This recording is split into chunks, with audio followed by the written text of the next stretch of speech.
a very difficult stretch, but you continue to perform at a high level. How are you able to get to your game? Basketball when I'm on the court.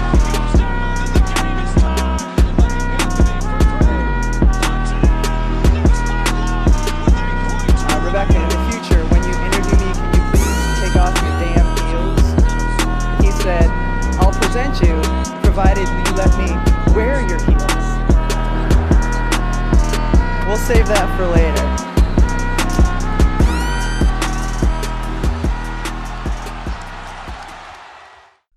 Olá, pessoal, voltamos! Hoje gravando cedo, porque minha companheira está muito feliz, não se importou em dormir pouco, porque tivemos vitória do OKC nesse segundo dia de play-in. Bom dia, Agatha, como é que você está? Sua voz deve estar até assim mais radiante, né? Bom dia, Drica. Quinta-feira, quase sexta. Oklahoma joga amanhã, inclusive. Bons momentos, né? Pós-temporada de Oklahoma está de volta.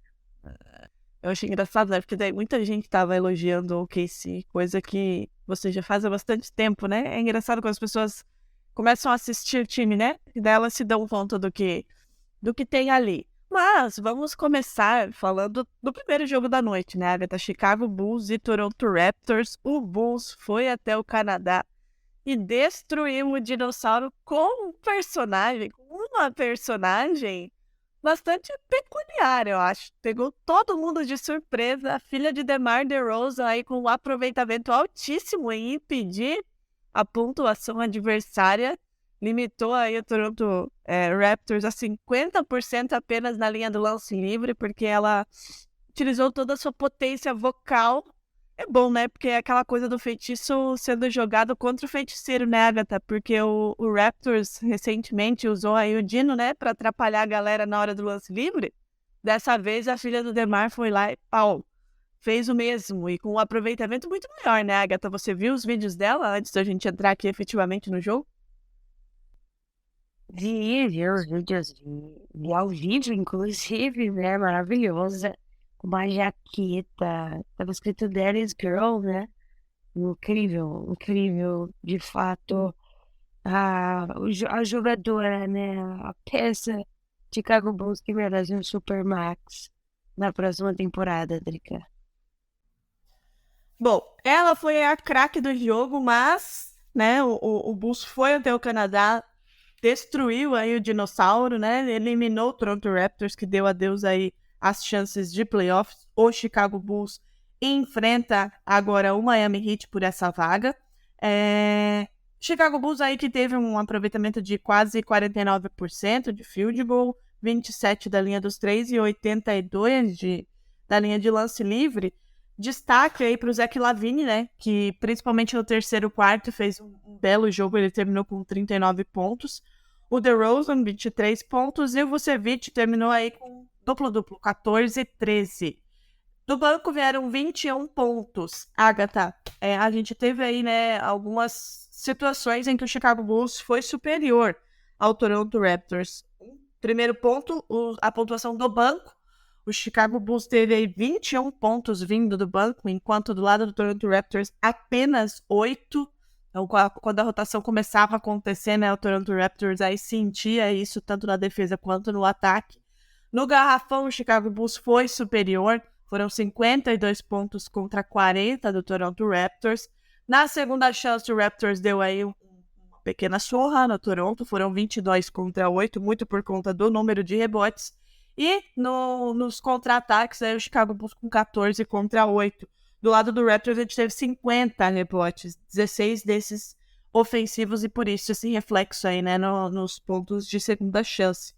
A gente falava, né, lá no primeiro episódio, quando a gente apresentou o play-in, sobre como o Raptors era um time mais consistente, né, mais equilibrado, com peças que vinham, né, numa boa fase aí para poder vencer essa partida, que não aconteceu. O Siakam terminou com 32 pontos, o Fred VanVleet com 26, o Scottie Barnes com duplo-duplo 19 e 10, mas ainda assim não foi páreo para esse Chicago Bulls. Eu assisti ali o finalzinho do terceiro quarto e o quarto porque eu tava trabalhando. E foi bem quando o Chicago Bulls deu essa virada, né? Conseguiu aí assumir a liderança que tinha tido lá no comecinho e ficar com essa segunda chance, né, para enfrentar o Miami. E eu percebi nesse último quarto, me pareceu um time com muito mais vontade do que o Toronto Raptors, pelo menos aí nos últimos minutos, né? Empurrado aí pela filha do DeRozan, mas um time muito mais atento, né? A gente teve aí 14 turnovers pro lado do Raptors, vários deles, inclusive, aí nessa reta final. Então, o Chicago Bulls conseguiu aproveitar melhor os bons momentos dos seus jogadores, né? Como o Zach LaVine, por exemplo, ali na reta final. Qual foi a tua percepção, Agatha, para você? Qual foi o fator determinante aí para que o Bulls fosse lá no Canadá derrotar o Raptors e ficar com essa vaga para enfrentar o Miami Heat? Drica, brincadeira essa parte da filha do DeRozan. O time do Raptors, ela arremessou 18 de 36 da linha do lance livre, né? Isso são 18 lances livres errados, uma média de 50% de acerto. E isso é o maior número de arremessos de lance livre errado pelo Raptors desde 1997, né? Foi, obviamente, a pior marca da temporada desse time e a pior marca, talvez, da temporada da NBA de qualquer time, né? 18 pontos. O jogo acabou com uma diferença de 4 pontos. Errar 18 lances livres é uma coisa absurda. E eu acho que com certeza fez diferença e é um dos grandes motivos pelos quais o Raptors não está disputando essa última vaga agora com o Miami Heat. E é uma coisa tão simples ali, é algo que você não imagina que seu time vai esbarrar, pelo menos não dessa forma, numa situação de pós-temporada. Com 18 lances livres errados novamente, 18, 50%. O Siakam mesmo errou 2 de 3 ali no finalzinho, numa falta para 3 pontos, que não pode acontecer. Se você quer ser o franchise player de uma franquia, você não erra os lances livres no momento final. A gente vai até falar disso porque foi algo que aconteceu no jogo de Oklahoma. E, enfim, Shai terminou com 100%, Giddey terminou com 100%. Não dá para errar os lances livres dessa forma. Um time que quer chegar em algum lugar. E aí fica essa sensação de que podia e deveria ter vencido no Liga. Um time que em determinados momentos esteve na frente por 18 pontos, né? 19 pontos, foi a maior liderança. O time do Bulls, ele ficou na frente ali no começo do segundo quarto por 1 ponto. E foi isso até depois da metade do quarto quarto. Se você olha o gráfico, especialmente quem é torcedor do Toronto Raptors, fica muito bravo, muito estressado de ver como o time engasgou no final, jogando em casa, jogando com seus principais jogadores, jogando bem durante toda a partida. Então mostra de fato que o que determinou essa derrota foram os lances livres, Drica. E foi bem ali pouco antes da metade do quarto pra frente, né? Que daí a coisa desandou de vez e nunca mais voltou a acontecer. Como você falou, né? Jogando bem, os principais jogadores jogando bem durante toda a partida.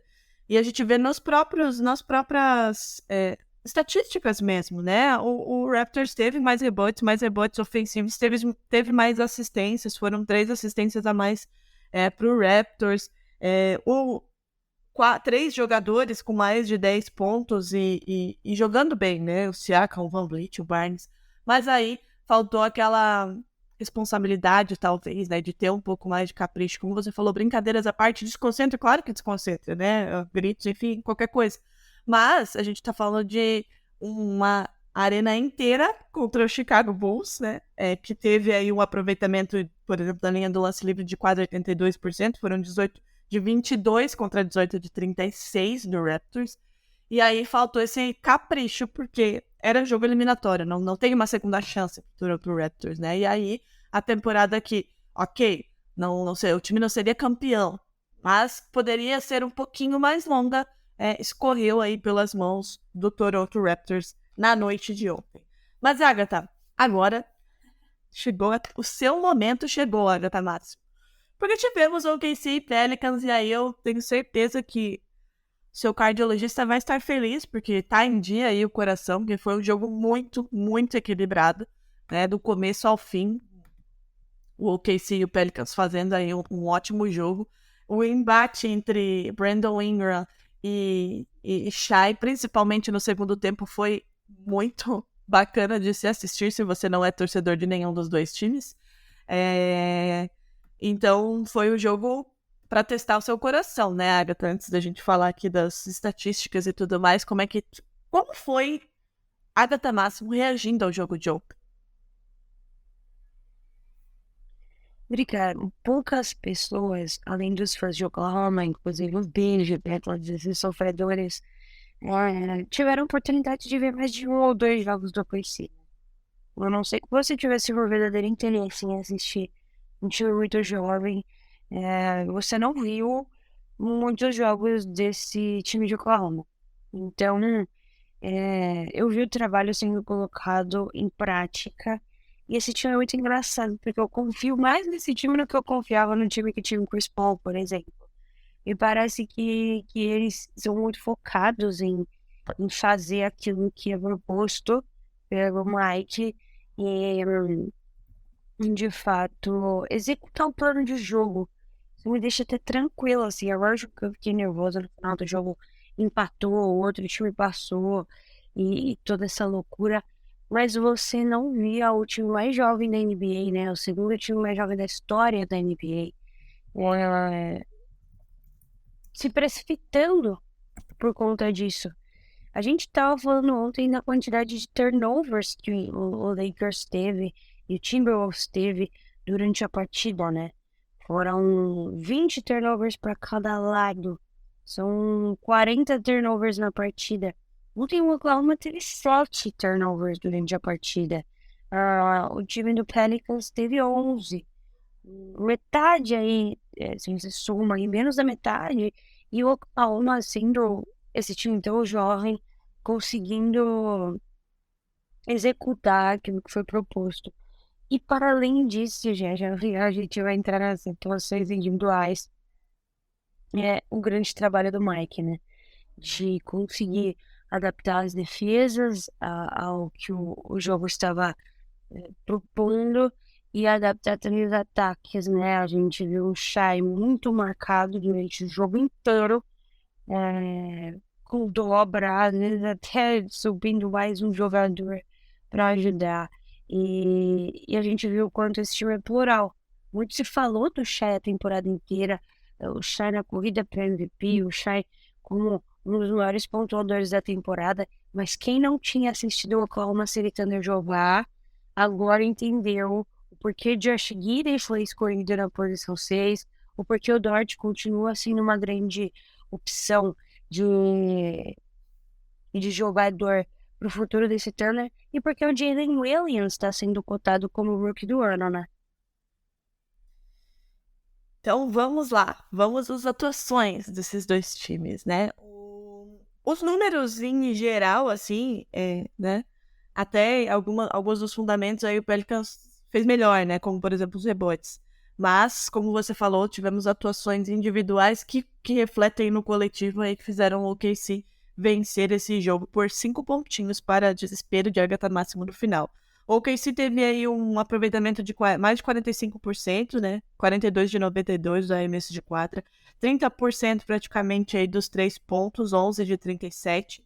Na linha do lance livre, que a gente acabou de falar aí, né? O quão importante é 87,5% para o time em geral. Foram 38 rebotes, 13 deles ofensivos, 25 assistências, 5 blocos e, como você falou, apenas 7 turnovers. Pelo lado do Pelicans, números parecidos, né? 48% de field goal, 32% dos 3 pontos, 83% de lance livre, foram 48 rebotes, um a mais ofensivo do que o OKC, 27 assistências, 4 blocos e 11 turnovers. E aí vem essa questão do, do desempenho individual, né? O Shai terminou com 32, 5, 3, 100% de aproveitamento da linha do lance livre, foram 8 de 8, vários deles no final, na reta final, gelato, como o Mike Conley na noite anterior, coisa que não aconteceu pro Siakam, né? Josh Giddey terminou com 31, 9, 10, 85,8% da linha do lance livre, acertou 6 de 7. Lu Dort, 27, 5, 1. O banco contribuiu com 14 pontos. Do lado do Pelicans, a gente teve o Ingram fazendo um grande jogo, foram 30 pontos. Trey Murphy, 21. O Herb Jones, 20. O Valanciunas teve um duplo-duplo com 16, 18.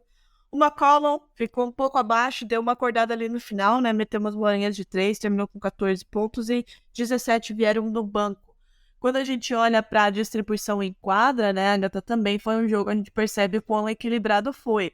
No garrafão foram 58 pontos para o OKC, 52 para o Pelicans. De segunda chance, 24 a 23. E nos contra-ataques, 13 a 10. Então foi realmente um jogo muito equilibrado.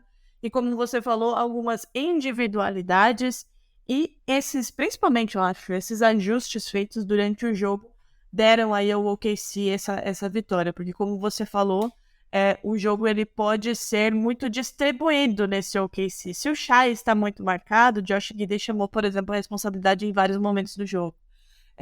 Se o Josh Giddey, por um acaso, né, não tá bem, ele que foi pra cima, inclusive, do Josh Richardson ontem, né, depois de levar uma cotovelada aí nos Países Baixos. O Shai consegue fazer isso, o Lu Dort muito bem também, né, metendo umas bolas importantes.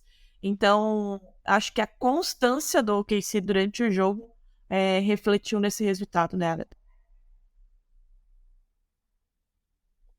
Exatamente, Drake, é algo que a gente viu a temporada inteira, né? De novo, quem estava acompanhando essa evolução deles sabe de tudo isso.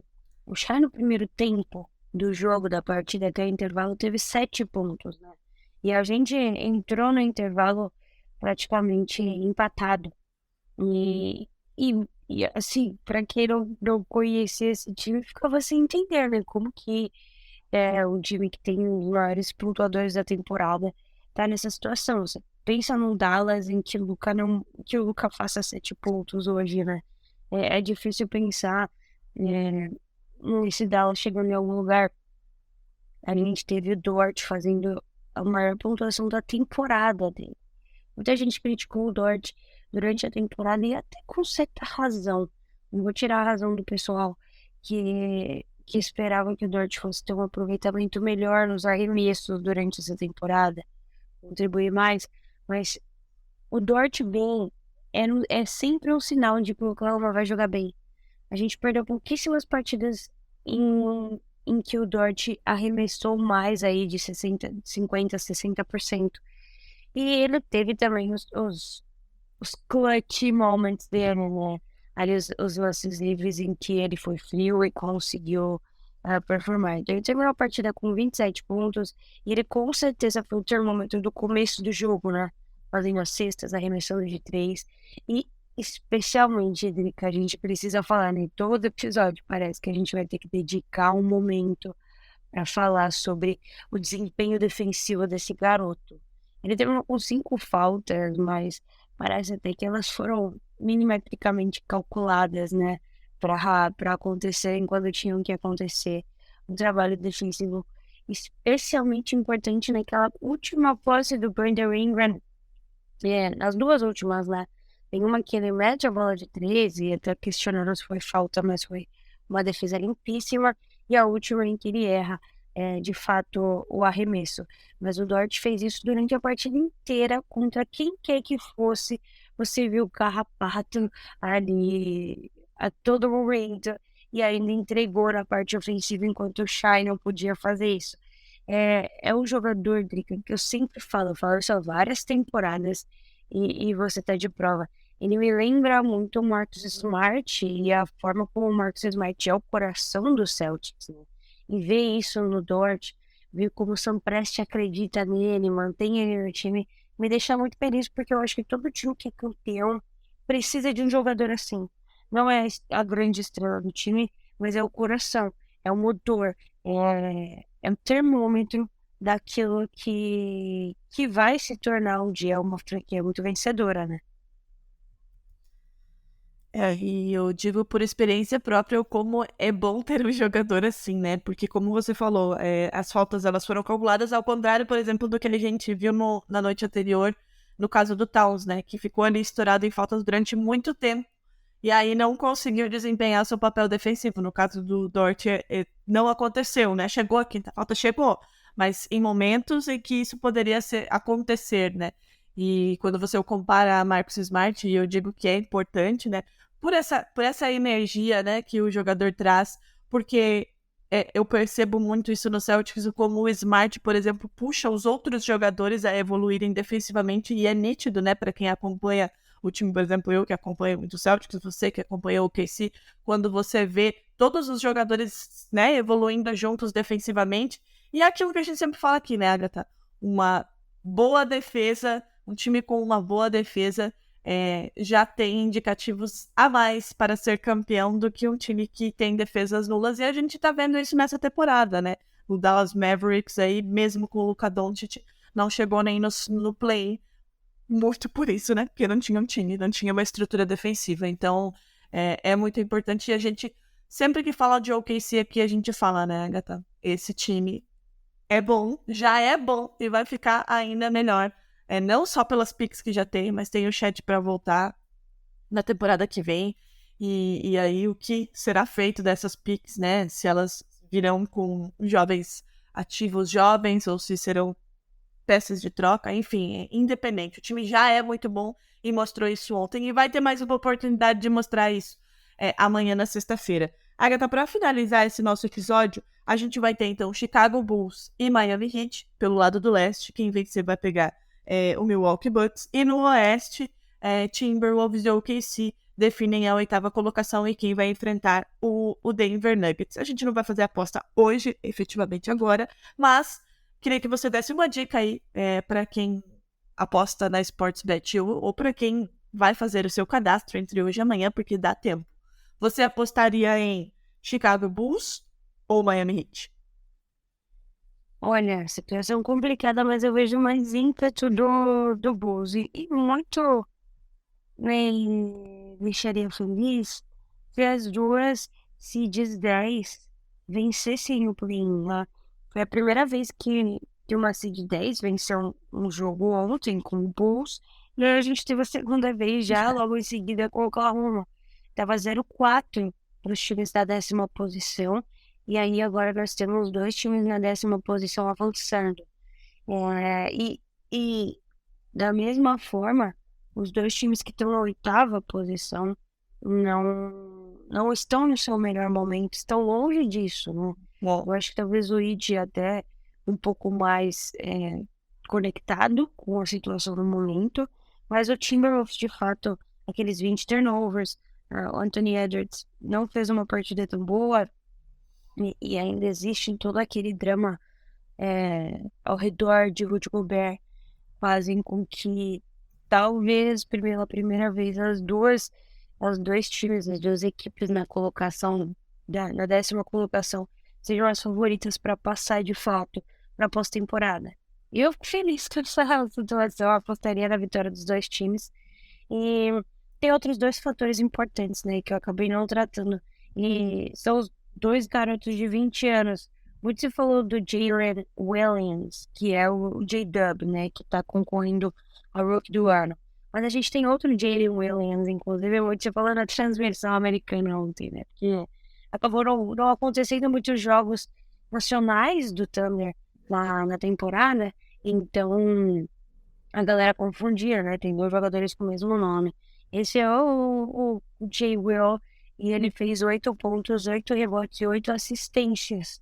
Foi quase um triple-double, ao lado do Josh Giddey, que fez um career high com 31 pontos, 10 assistências e 9 rebotes. Ele ficou um rebote de um triple-double com 20 anos de idade, e ele passou, inclusive, o Derrick Rose, que detinha esse recorde, né, de pontuação. O agora é, de fato, um jogador mais jovem a fazer 30 pontos numa pós-temporada. Dublin já está nos Rolling of Buttons, Drica. E o matchup interessante vai ser o Anthony Edwards e o Shai Gilgeous-Alexander, né? Eles são, respectivamente, o Shai Wunsch, o segundo e o terceiro em pontos totais na temporada, e os únicos 2 jogadores guards, né, com mais de 100 roubos de bola e mais de 100 bloqueios. A gente vai ver um duelo interessante entre esses 2 jogadores, que é muito bacana de ver, né? Guards que atuam bem também defensivamente, que buscam ter esse impacto do outro lado da quadra. Mas eu ainda aposto no OKC, eu ainda aposto nesse time que para mim tá mais organizado, no momento melhor. E quando você é jovem, não tem nada pra perder, esses caras acabam fazendo o impossível, né? Eu fiz até uma aposta aqui, Drica. Você perguntou? Eu coloquei o Shai para fazer mais de 2 bolas de 3, o Josh para fazer acima de 5,5 assistências. Isso aí a gente já viu que deve passar com tranquilidade, e o Thunder para ganhar a partida. Essa aposta, se você vai lá no inventor de apostas na Sportsbet.io, tá com uma odd 8. Ontem a gente fez uma odd 6,62, ela bateu. Quem foi está muito feliz, acordou nessa manhã mais rico, e eu tenho certeza que essa deve bater também. Especialmente se o Thunder ganhar, eu acho que se o Thunder vencer a partida, as outras 2 são mais tranquilas de bater. E pode desembolsar aí uma odd 8 e levar pra casa. Você tá confiante nas 2 seeds 10? Eu estou. Eu apostaria, inclusive, apostarei. Obrigada, OKC, Josh Giddey, que me deram dinheiro ontem, tá? Apostei nesse menino e no OKC ganhei dinheiro ontem. Eu apostaria, sim. Apostarei, aliás, não o farei agora, porque estou indo trabalhar, mas apostarei tanto no Chicago Bulls como no OKC, muito por isso, pelos momentos. Claro, se a gente pegar no papel, sem levar em consideração a temporada, a gente tem o Miami Heat, time na teoria muito bom, a gente tem o Wolves também, mas os momentos de Chicago Bulls e essa confiança, essa moral de ter ido e ter vencido o adversário na casa do adversário, num jogo eliminatório, com toda a torcida contra, aquela coisa toda, eu acho que isso dá uma confiança que é muito importante num jogo de vida ou morte. Então eu apostaria meu dinheirinho, sim, no Chicago Bulls e no OKC. Apostarei, aliás, meu dinheirinho no Chicago Bulls e no OKC. Estou confiante em DeMar DeRozan e Zach LaVine, apesar de a gente ter apostado aqui, né, no Toronto, mas vejo um ímpeto, vejo uma personalidade, uma confiança muito maior agora, depois dessas vitórias aí, tanto no Canadá como em New Orleans. E obviamente, né, eu acho que hoje, agora de manhã, quando a filha do DeMar DeRozan chegar na escola, já vai estar com uma liberaçãozinha para ela ir para Miami e garantir aí um pouquinho de sorte pro pai. Agatha, algo mais? Alguma consideração final? É isso, não é bom ser feliz em pós-temporada. Eu espero muito. Eu acho que esse time, para além de ser o meu time, eu acho que esse time merece demais estar na pós-temporada. Provar todo mundo errado, né? Fazer história. E isso sem o chat ainda. Esse time já mostra onde pode chegar. Todo mundo que assiste fica espantado, com medo. Feliz, um beijo pra Sam Presti. Você é o cara. Você é foda. Eu te amo. E a gente ainda tem 13, 15 picks de primeira rodada nos próximos 5 anos. O Megazord está assim montado. Quem não está comigo não está assistindo o Oklahoma City também jogar. E estou muito confiante. Acho que eles também. A gente vai para cima. E se tudo der certo, a gente volta aqui para comemorar a classificação do Oklahoma City também nos playoffs, Drica. Tomara, hein? Tomara que a gente volte aqui. E a gente volta na segunda-feira, meu povo, porque amanhã, sexta-feira, não temos jogo hoje, né? Hoje durmou cedo, porque depois o bicho pega de novo. E no fim de semana a gente tem a abertura aí dos playoffs. Na sexta-feira se define, né? O confronto aí de Denver Nuggets e Milwaukee Bucks. E na segunda a gente volta para falar desses primeiros jogos dos playoffs da NBA. Tenham todos um bom final de semana. A Agatha se curte. A Agatha vai festar no fim de semana. E na segunda-feira a gente tá de volta. Um beijo.